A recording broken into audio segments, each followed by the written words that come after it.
नमो अरन्ताणं नमो सिद्धाणं नमो आयर्याणं नमो वज्रायाणं नमो लोये सवसाहूणम्। तीन भुवन में सार वीतराग विज्ञानता शिव स्वरूप शिवकार नमो त्रियोग समारिके। जैन सिद्धांत प्रवेशिका हम यहाँ पे देख रहे हैं और उसमें हमने देखा कि सबसे पहले हमने द्रव्य गुण पर्याय का डिटेल में पूरा स्वरूप देखा था और आगे भी 6 द्रव्यों का स्वरूप क्या है। और फिर हमने लास्ट टाइम हमने देखा था कि अनेकांत और श्यादवाद और उसके बाद जैन किसे कहते हैं, चारित्र के सारे भेद हमने देखे थे। अब हम आगे बढ़ते हैं, हम जाते हैं प्रश्न नंबर 101 के ऊपर, 101 के ऊपर।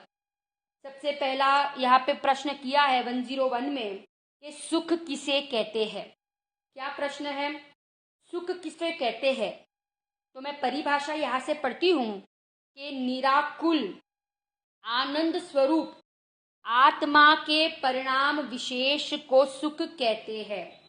फिर से एक बार, निराकुल आनंद रूप आनंद स्वरूप आत्मा के परिणाम विशेष को क्या कहते हैं, को सुख कहते हैं।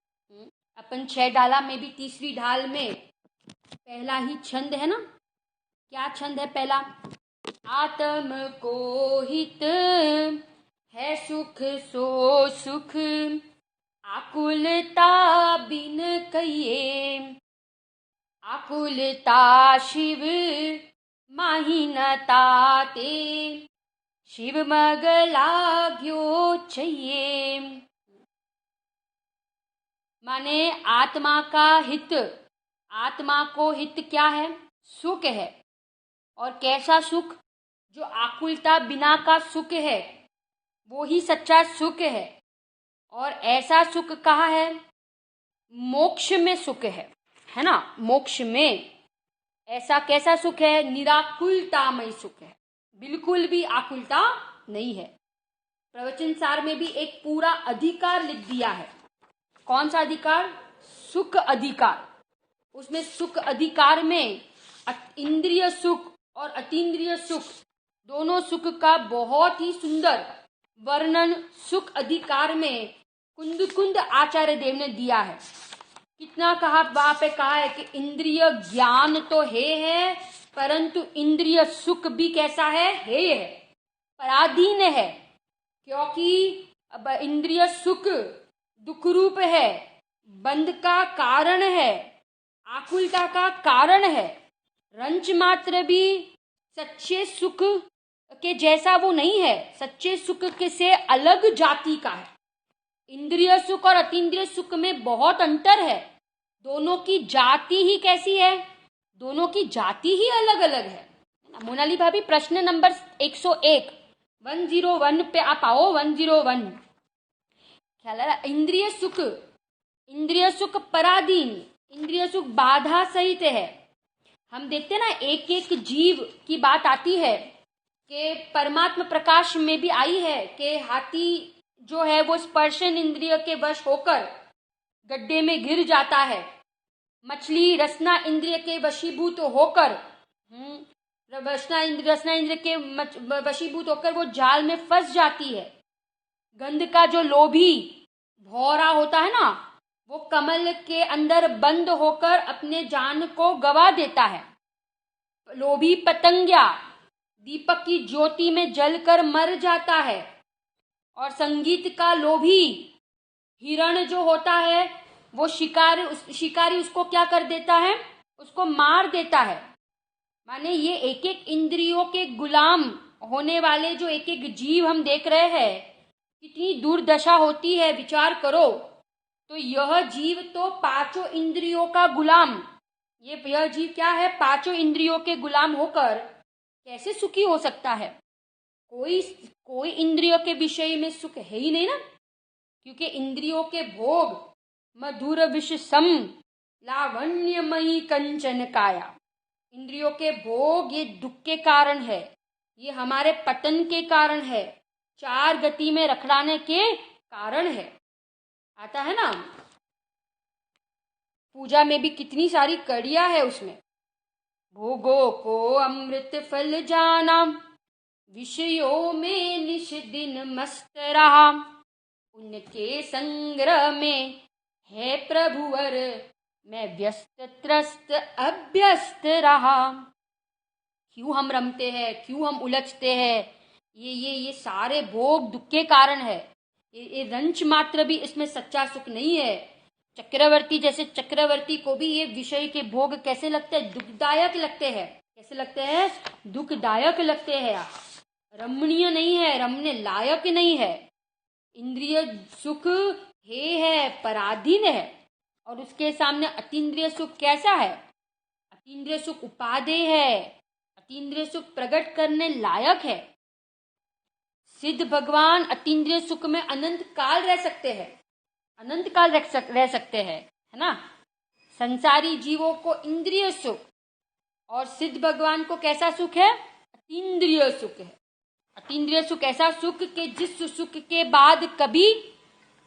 के बाद कभी क्या ना आए? दुख ना आए। उसका नाम अतीन्द्रिय सुख है। और उसका अंश कहाँ प्रकट हो जाता है?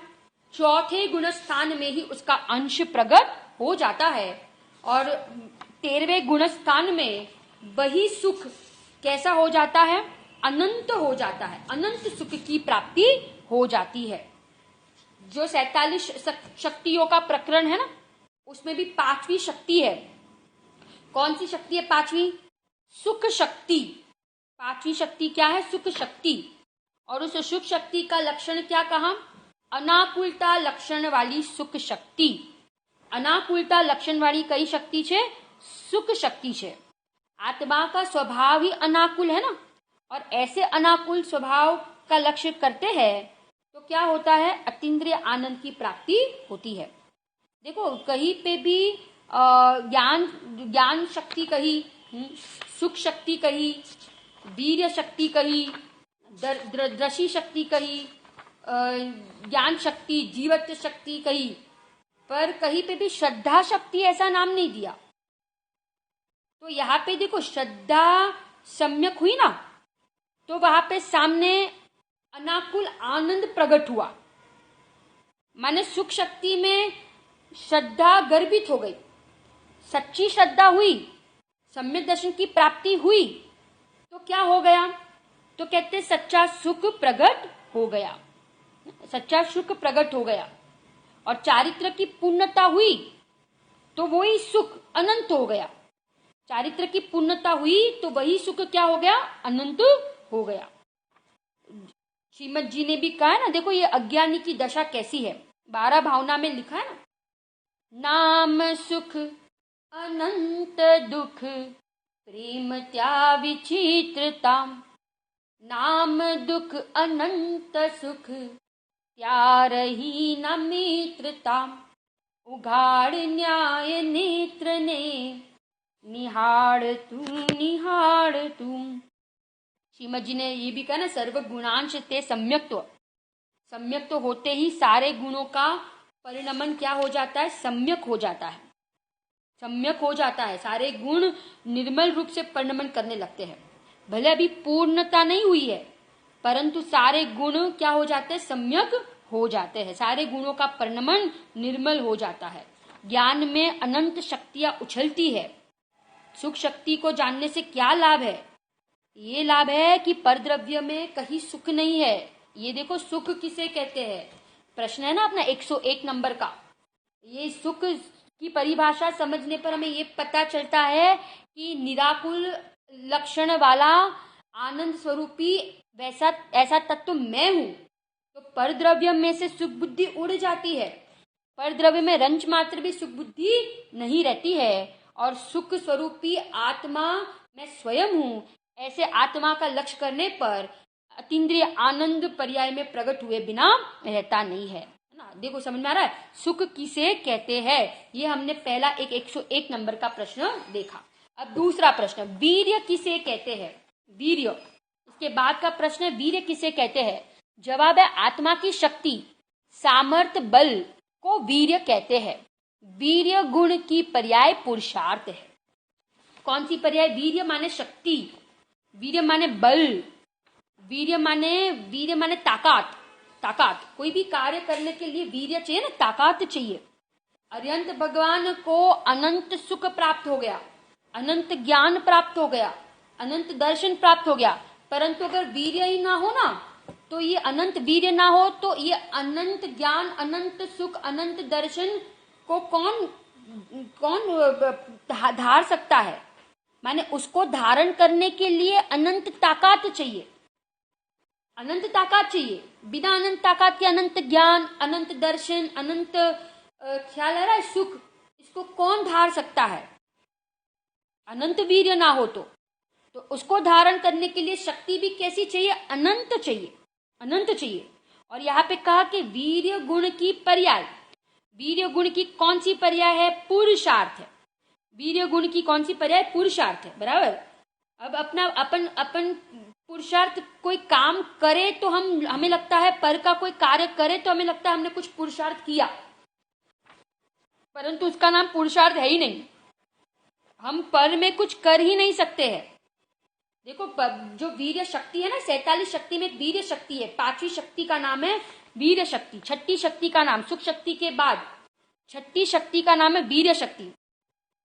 तो यहाँ पे वीर्य माने अपनी पर्याय में निर्मल पर्याय की रचना होना, अपनी पर्याय में निर्मल पर्याय की रचना होना, वो वीर्य शक्ति का काम है। क्या काम है वीर्य शक्ति का, तो निर्मल पर्याय की जो रचना हुई ना, उसका नाम है वो किसके कारण, वीर्य शक्ति। वीर्य शक्ति के कारण से क्या होता है, तो निर्मल पर्याय की रचना करता है। निर्मल पर्याय की रचना करे છે, એનું નામ वीर्य शक्ति છે। या पर शरीर में कुछ करूं तो कहते वो पुरुषार्थ नहीं, पर द्रव्य में कुछ करे तो उसका नाम पुरुषार्थ नहीं, उपवास आदि करने में कोई पुरुषार्थ नहीं। राग की रचना करना, गुरुदेव बहुत बार कहते हैं रागनी रचना करवू એ તો નપુસકતા છે। શું છે, નપુસકતા છે। परंतु निर्मल पर्यायनी रचना करवी वो ही सम्यक पुरुषार्थ। निर्मल पर्याय की रचना कर, सम्यक दर्शन ज्ञान चारित्र, कितना कहते हैं ना, बेंचरी कहते हैं हमने तो पुण्य पाप ना परिणाम केवा लागे छे, या परदेश लगते हैं। पुण्य पाप के परिणाम भी हमें परदेश लगते हैं। या मेरा आत्मा, मेरे अनंत गुण, मेरा अनंत वैभव भी मेरा स्वदेश है। अहीं अमारू कोई नथी, अमे आवी गया परदेश। क्या कहते थे, राग में आना उनको परदेश लगता था, विभाव में अच्छा नहीं लगता था, काले नाग समान लगता है ज्ञानियों को। जड़ की रचना करना वो तो जड़ की शक्ति है, जड़ का कार्य है। शरीर की रचना वो तो शरीर का कार्य है। पैसे कमाना वो तो पुद्गल का काम है। परंतु यह निर्मल पर्याय की रचना करना वो मेरा कार्य है, वो मेरा वीर्य शक्ति का काम है। और आज तक हमने अपने निर्मल पर्याय की क्या नहीं की है, रचना नहीं की।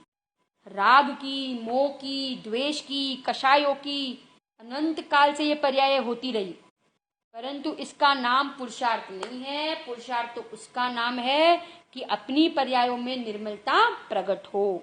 अपनी पर्यायों में क्या हो, निर्मलता प्रकट हो, उसका नाम क्या है, वीर्य शक्ति। बराबर ना, वीर्य शक्ति क्या काम करती है कि निर्मल पर्याय की रचना करती है। बराबर, ये हुआ सुख किसे कहते हैं, वीर्य किसे कहते हैं।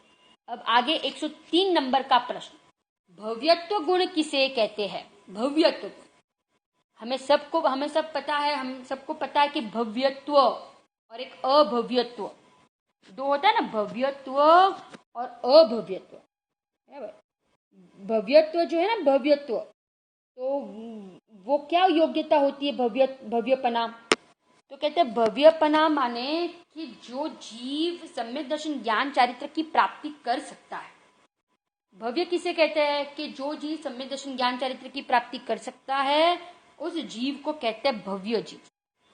और जिसमें सम्यक दर्शन ज्ञान चरित्र को प्राप्त करने की लायकात नहीं है वो जीव कौन है, तो कहते हैं अभव्य जीव है। तीन प्रकार के आते हैं ना बात, तीन प्रकार के भव्य में भी तीन प्रकार आते हैं। एक तो निकट भव्य, एक दूर भव्य और एक दूरानुदूर भव्य। तीन प्रकार के भव्यों की चर्चा आती है यहाँ। तो पहले देखो भव्य की परिभाषा हम पढ़ते 103। जिस गुण के कारण आत्मा में सम्यक दर्शन, सम्यक ज्ञान, सम्यक चरित्र प्रकट करने की योग्यता रहती है उसे भव्यत्व गुण कहते हैं। जिसमें ये भव्यपना क्या काम करता है कि जिसमें ऐसी लायकात है। कौन सी लायकात? सम्यक दर्शन ज्ञान चरित्र को प्राप्त करने की लायकात। वो जीव कौन है, तो कहते भव्य। गुरुदेव को प्रश्न पूछते थे ना कि साहेब हमें भव्य छे कि अभव्य छे, तो गुरुदेव क्या कहते थे? गुरुदेव कहते थे आवो प्रश्न ज न थवो जोवे। एक आत्मार्थी को ऐसा प्रश्न ही नहीं होना चाहिए कि हम भव्य है कि अभव्य है। हम निश्चित रूप से भव्य है। जो जीव ये तत्व की बात प्रसन्न चित्त से, उल्लास से, प्रीति पूर्वक, रुचि पूर्वक सुनता है और जिसको अंदर से ऐसा लगता है कि मुझे तो मेरा कार्य करना है, मुझे ये भव में मुझे मेरा काम करना है, ये अलौकिक बात है, अहो मुझे तो इन बातों की खबर ही नहीं थी, ऐसा अंदर से अहोभाव आता है, वो जीव निश्चित रूप से भव्य है।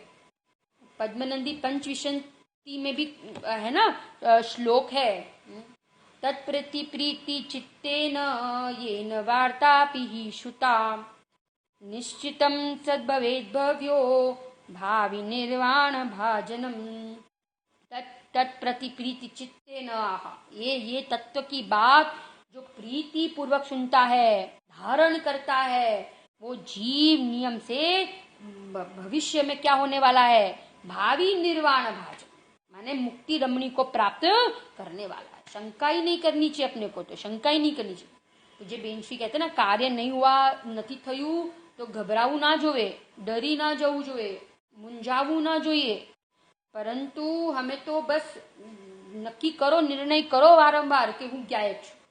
मैं ये शरीर से, मैं ये परद्रव्य से, मैं ये राग की पर्याय से, पुण्य पाप की पर्याय से, विभाव की पर्याय से, मैं तो निराला तत्व, अपरिणामी तत्व, अभेद, अखंड, एक चिन्मात्र ज्योति। तो कहते अभव्य उसे कहते हैं कि जिसमें सम्यक दर्शन ज्ञान चारित्र प्रकट करने की योग्यता नहीं है, उसे क्या कहते हैं, अभव्य कहते हैं। अभव्य जीव माने कि जिसमें सम्यक दर्शन ज्ञान चारित्र को प्रकट करने की प्रकार कहे ना, तीन प्रकार। भव्य के कौन से तीन प्रकार? एक तो निकटवर्ती, दूसरा प्रकार कहा दूरवर्ती और तीसरा कहा दूरानुदूर। निकटवर्ती माने जो अर्ध पुद्गल परावर्तन के अंदर अंदर मोक्ष जाने वाले, नहीं जो एक दो भव में मोक्ष जाने वाले हैं, वे जीव को कहते हैं निकटवर्ती। दूर भव्य कहते हैं कि जो अर्ध पुद्गल परावर्तन के अंदर अंदर, जो अर्ध पुद्गल परावर्तन के अंदर अंदर मोक्ष जाने वाले हैं, वे है दूरवर्ती। और जो अभव्य के समान है, किसके समान है? अभव्य के समान है, उसको कहेंगे दूरानुदूर भव्य। माने लायकात तो है सम्यक दर्शन ज्ञान चरित्र प्राप्त करने की, परंतु वे पुरुषार्थ नहीं करते हैं, इसीलिए कभी भी वो अपने जीवन में अनंत काल तक सम्यक दर्शन ज्ञान चरित्र की प्राप्ति नहीं करेंगे, नहीं कर पाएंगे, क्योंकि वे पुरुषार्थ नहीं करते हैं। है तो वे भव्य, क्योंकि उनमें लायकात तो है, परंतु वे करते नहीं है, इसलिए उनको कौन से भव्य कहे? दूरानुदूर भव्य कहते हैं।